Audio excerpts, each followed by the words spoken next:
If your job is boring, repetitive, and unfulfilling, you're gonna love this. What do you do for a living? I'm not talking about your job title or your daily tasks. I'm talking about what you actually do, what you actually create, what you improve, what you contribute. I create furry porn commissions, I improve the lives of no one, and I create more degeneracy in the world. It's an absolute sweet gig, and I vomit every time I finish work. For some of you watching, this question might be pretty easy to answer. But for those of you who find yourself working as a middle manager, overseeing a human resources team at an insurance underwriting company, well, it might be a little harder. In the last century, It's time for a little bit of that uncomfortable truth that a lot of people do not want to hear. If your manager is bored all the time, that means one of two things. One, he's doing a great job, or two, he's most likely doing a great job and you don't know about it. In a lot of situations in real life, being a manager doesn't mean that you have to innovate new strategies, come up with new ideas. It means that you just literally need to guarantee that the people working under you are fulfilling their jobs to the utmost competence that they have. In a lot of cases, being a good manager actually means that you are making your team do slightly above the expected so you look good on paper but you don't overshoot it, and next year your goals are so much harder to achieve that you actually don't achieve them. That is what good managers are. So if a manager is just sitting in his office constantly not doing anything, that means that potentially he's really good at your job and he has a lot of people under him that are capable of doing their jobs really nicely. But in case you are one of those managers, then remember this one neat little thing. Never let people above you catch on that you're not doing anything. Fabricate problems that don't require solutions and lie about the fact that you have jobs and problems to solve. Because the moment someone thinks that you actually are not doing anything above, that means that you are useless and it's most likely time to replace you, and that means firing or pushing to a different position. So always have problems to solve, otherwise, you're fucked. service jobs have gone from representing less than a quarter of all jobs to now representing nearly 80% of workers. Now, when we think of service jobs, we think of people serving us coffee, finding us a pair of pants out of the back, or carrying our bags to the hotel room. Sure, they might be an unnecessary luxury for the people using these services, but it's still pretty easy to see that they do produce value, be it in the form of a True. nice cup of coffee, a fresh new outfit, or prompt. Okay, a nice cup of coffee. Now you're going over the line a little bit with that, honestly. A nice cup of coffee from Starbucks. Are you insane? Those people don't know how to write. Promptly delivered luggage without the need of a physio appointment the next day. But you see, the thing is, the service sector is far more broad than the name implies. It encompasses everybody from call center salespeople to CEOs. In fact, it's quite difficult these days to find a job outside the service sector, specifically because those roles require special certifications. Remember that That's for later true. because it's important. But the In a lot of cases, these special certifications, for example, I'm a bachelor's in business logistics. I have never wanted to go and work in logistics, nor I will ever actually do it because that's literally pretty much modern slavery at at the most concentrated meaning of that word. Most people who go to work in logistics work extremely high hours for good pay, honestly, but their lives are completely fucked most of the time. It's not an industry you want to be in, honestly. growth of the self serving service sector and the subsequent rise in bullshit jobs that came with it seems a bit odd. Diversity manager, inclusivity overseer. No, they don't call themselves overseers just yet. Uh, Diversity Gestapo. That sounds a little bit better. You know, modern things. Where people have literally taken the good concept of creating problems for yourself that you know the solution to, so you always look busy, and they kind of just pushed it to an uncomfortable extreme. Surely, the efficient free market would weed out these individuals that are contributing nothing, punishing the companies that bear their salary expenses while rewarding the more efficient organizations that do without them. Right? Absolutely not. Absolutely never, in fact. That is a myth. Useless positions stay because the people who do useless positions in a lot of cases are smart enough to recognize the fact that they are in a useless position and they game it until no end. Have you ever seen anyone working in IT in a business that doesn't actually do IT? Where their job pretty much starts and ends with rebooting my printer and making it work? Yeah, those people are actually very rarely, working hard. But they make it sound really good that they are working real hard. Right? Well, no. And to understand why, it's time to learn how money works in the modern day to perpetuate the existence of people who work to nothing but justify their own existence. And before we get into this quirk of That's modern college, by the way. Honestly, at this point, college is completely useless garbage. A lot of people who are actually good in their industries, you will see this a lot.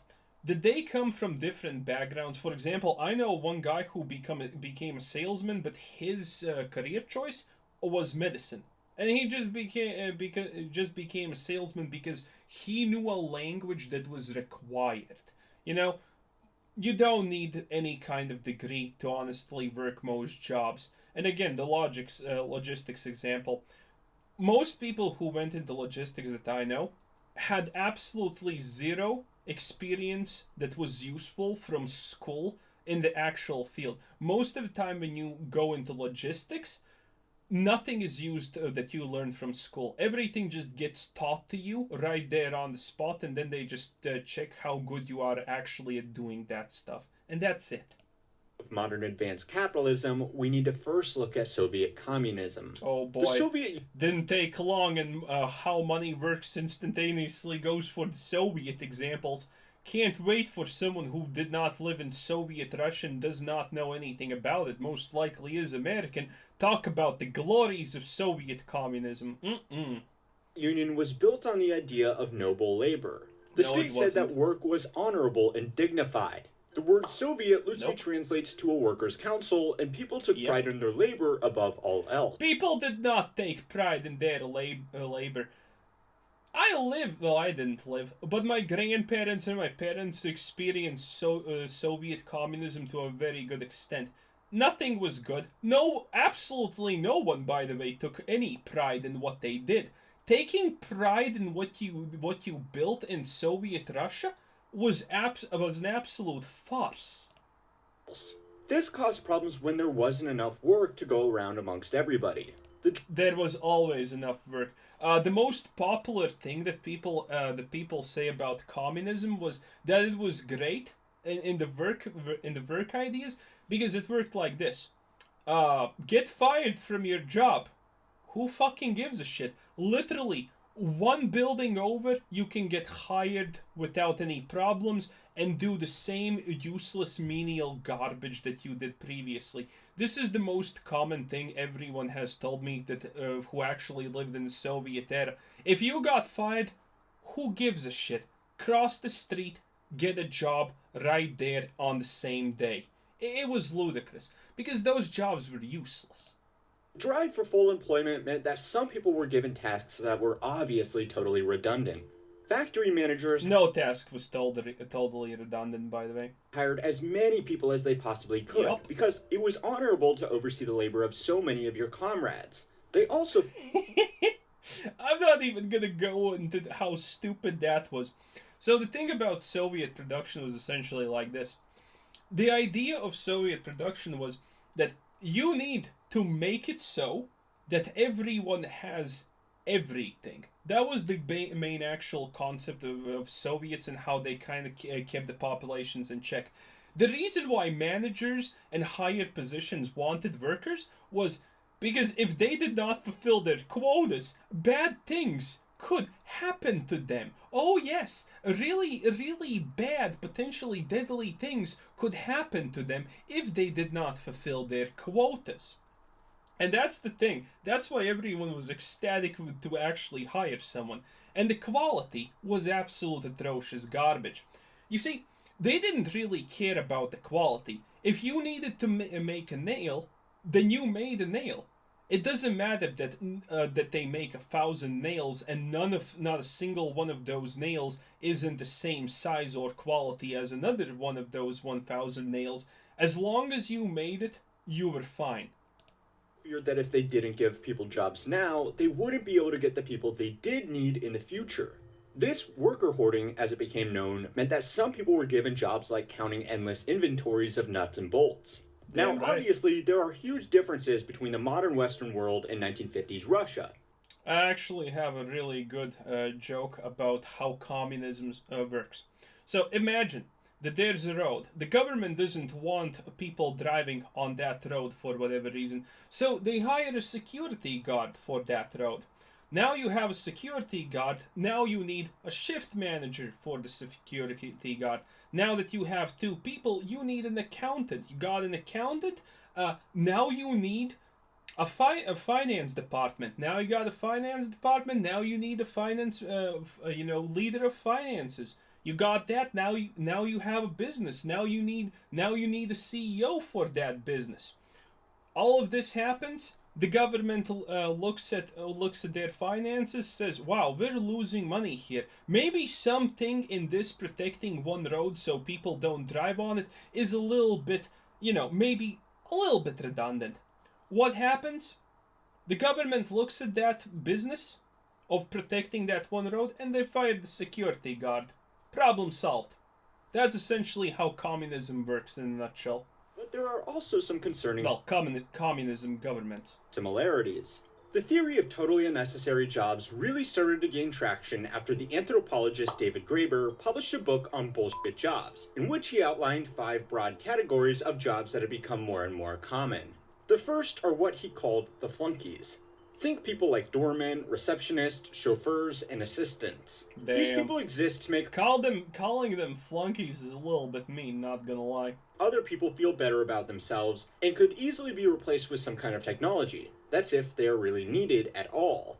Then there are the duct tapers. These are the people who work to alleviate problems that could very easily be fixed permanently. Think someone like an inventory manager that just so happens to have the system permissions to update stock levels in a warehouse, where that could have been done automatically or at the very least shared amongst floor staff. But if that's done automatically, the problem arises with the idea that what if something goes wrong?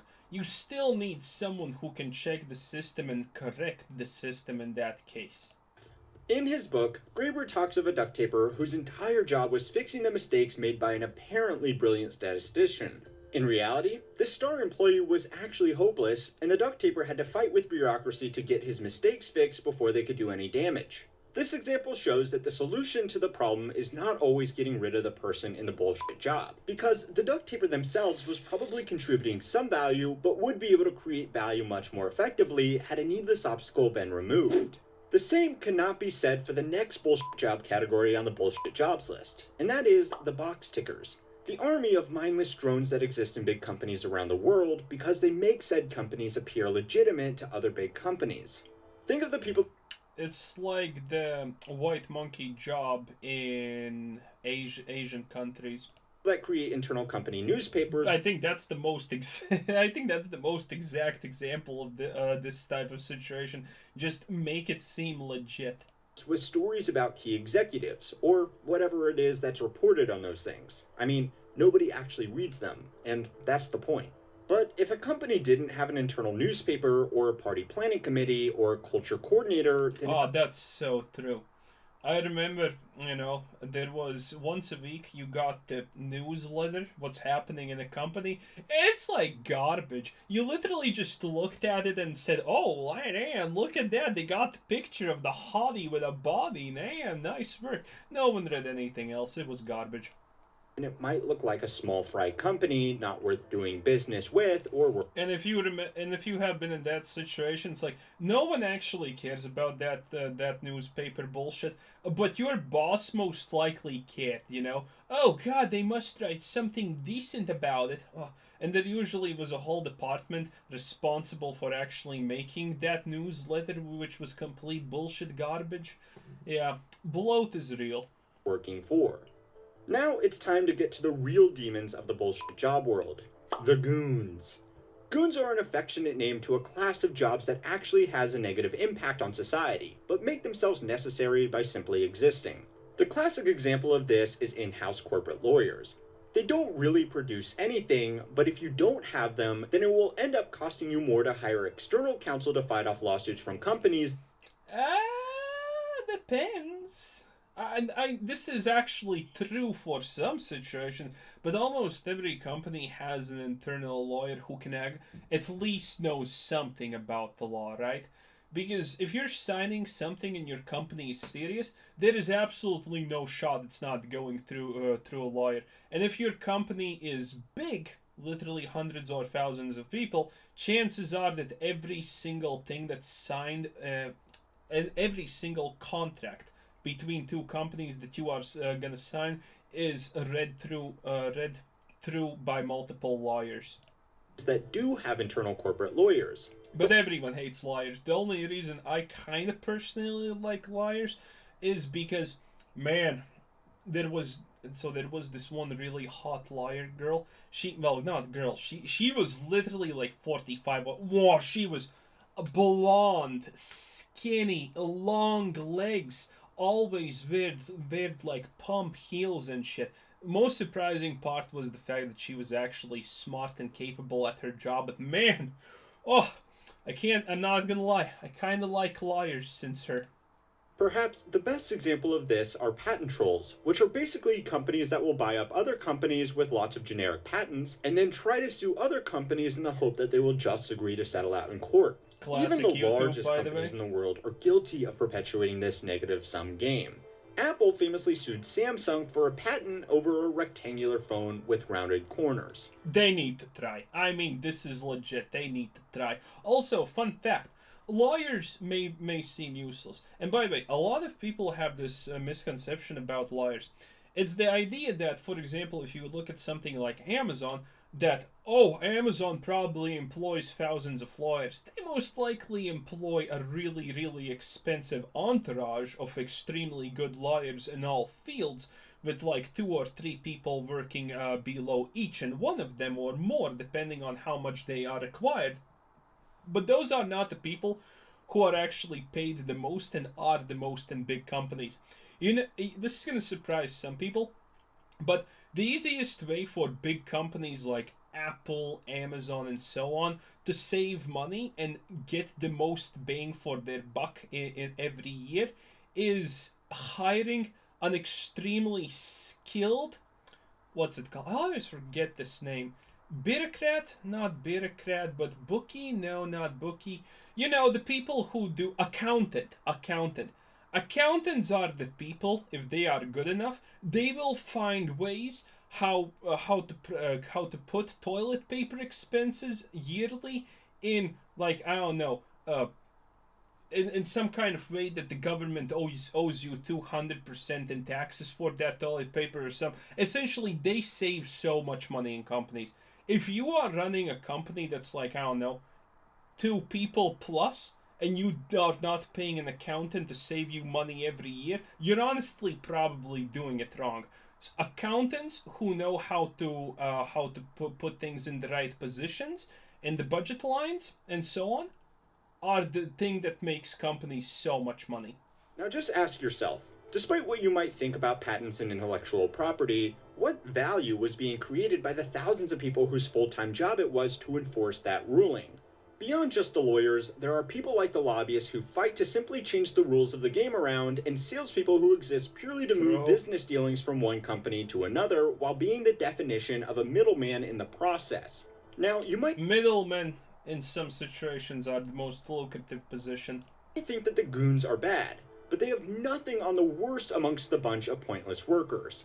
The taskmasters. Nice. These are the people assigned to watch over and manage people that really don't need to be watched over or managed. These are the ones that everyone hates, and the fact that he thinks that they don't need. Oh no, actually, it's not that he thinks that. He's just telling about this from the book's perspective, which seems, I don't know, the way that he represents it, a little bit fucking bullshit, not gonna lie. The task managers are the overseers, the team leads and so on. People who make sure that everything is happening the way it should. No one appreciates them as long as everything is going good, but at the moment things start to go bad, it's their job to fix it. Effective management does exist, especially when it's coordinating a team with a wide set of skills. But someone like a sales manager who lords over a team of people with exactly the same job title is a little bit different. At Not best, really. they're going to be an overpaid cheerleader encouraging people to work harder in roles that made themselves. Yes, that's kind of their point. And if you can't, so this is the thing. A lot of people are probably gonna agree with that idea, but the truth is, if you think that they are useless because they don't do a lot, then you haven't actually ever understood what they're supposed to really be doing and why the stuff they do is important and why they are so much valuable than any singular person in the team. Be bullshit.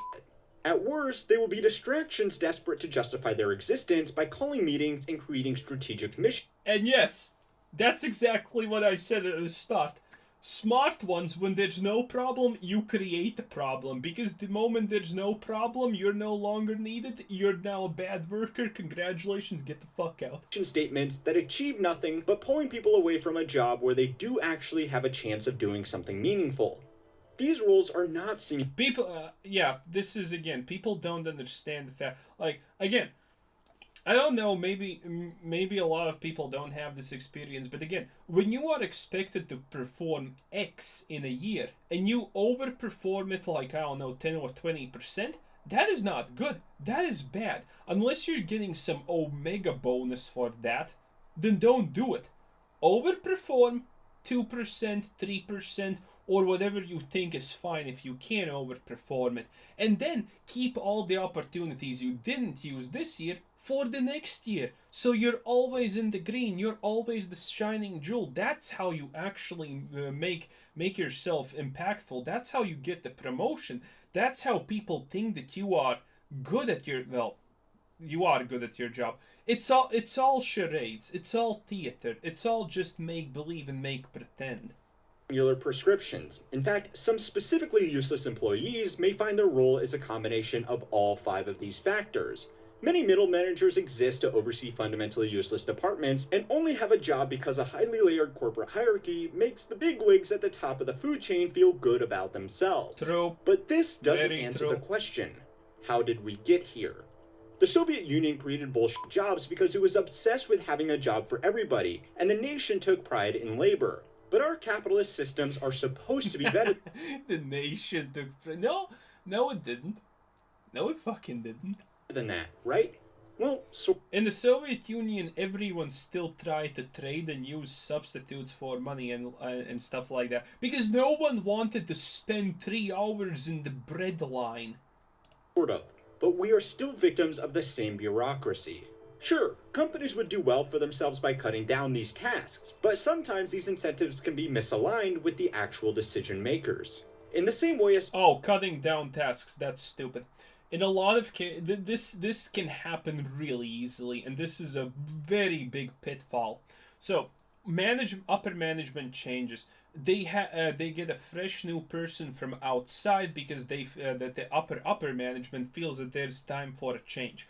So they get a person. That person is starting to swap everything around, but they don't fully understand everything what every individual role actually does. They find a role that legitimately doesn't seemingly have too much to do. It's like a report that they have to do every day, or like 2 or 3 reports that they have to do every day. And it takes them roughly 2 or 3 hours to make these reports every day, which means they literally sit around and do nothing roughly 5 hours a day. And they get rid of this position.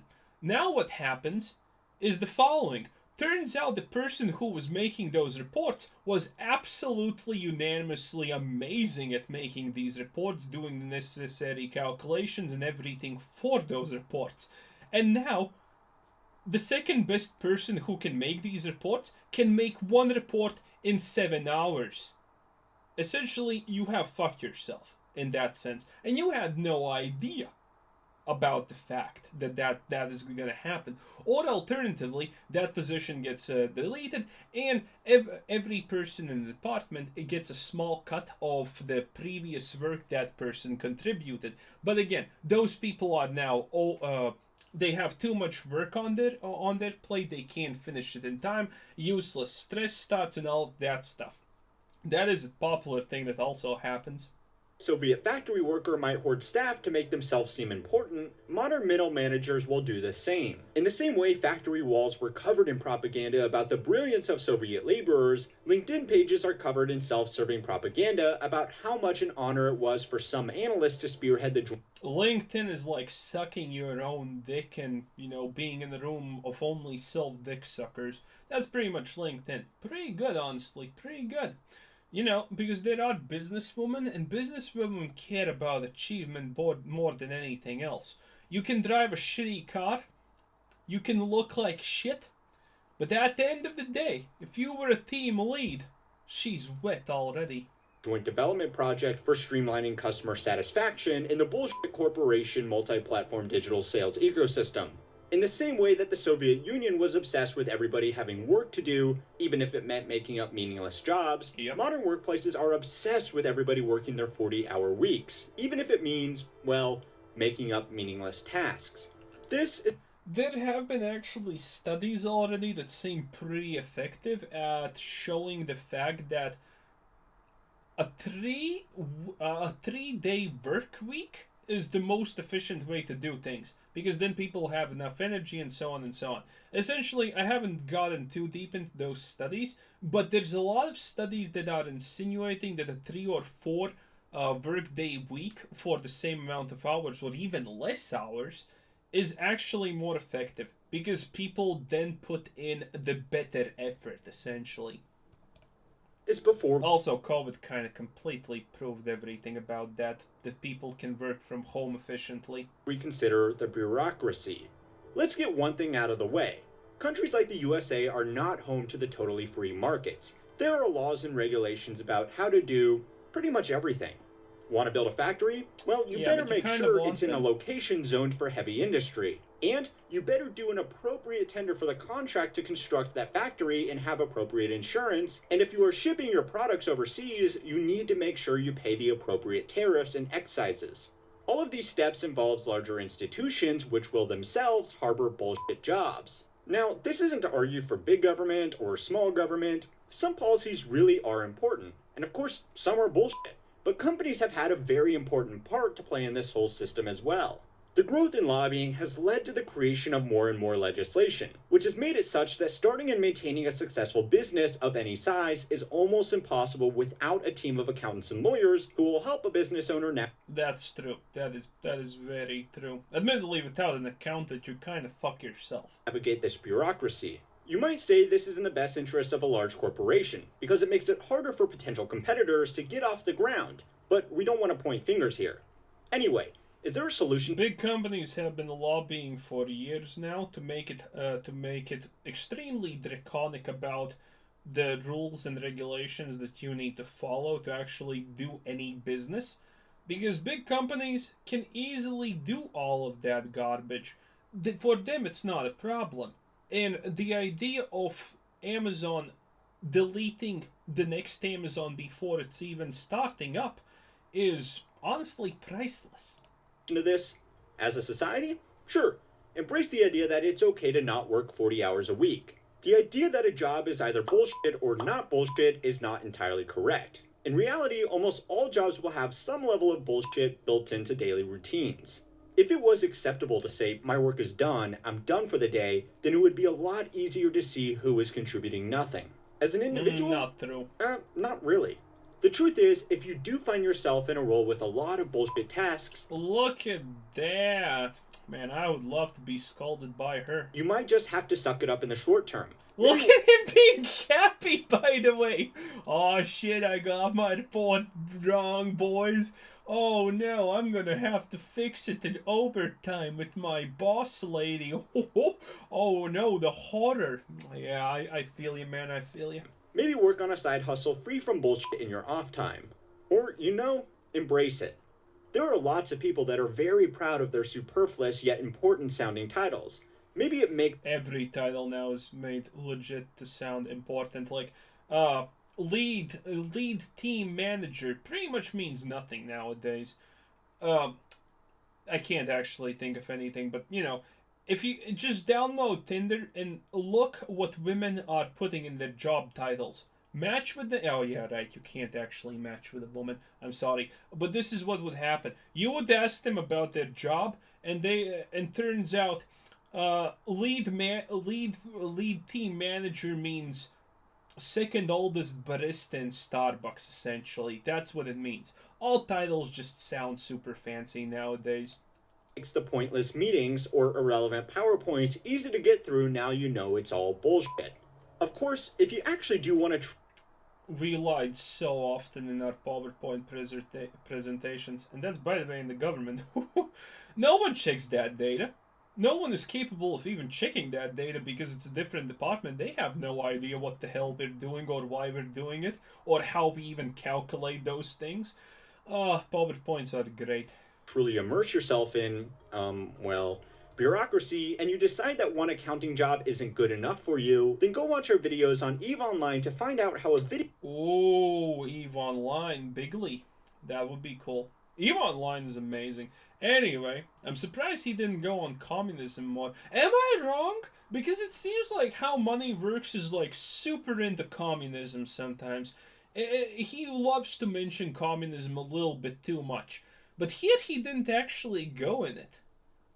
From the start, I assumed that, man, he's gonna just start spewing how great communism Russia is and shit, but I guess not. Anyway, whatever. Like and subscribe. Bye bye.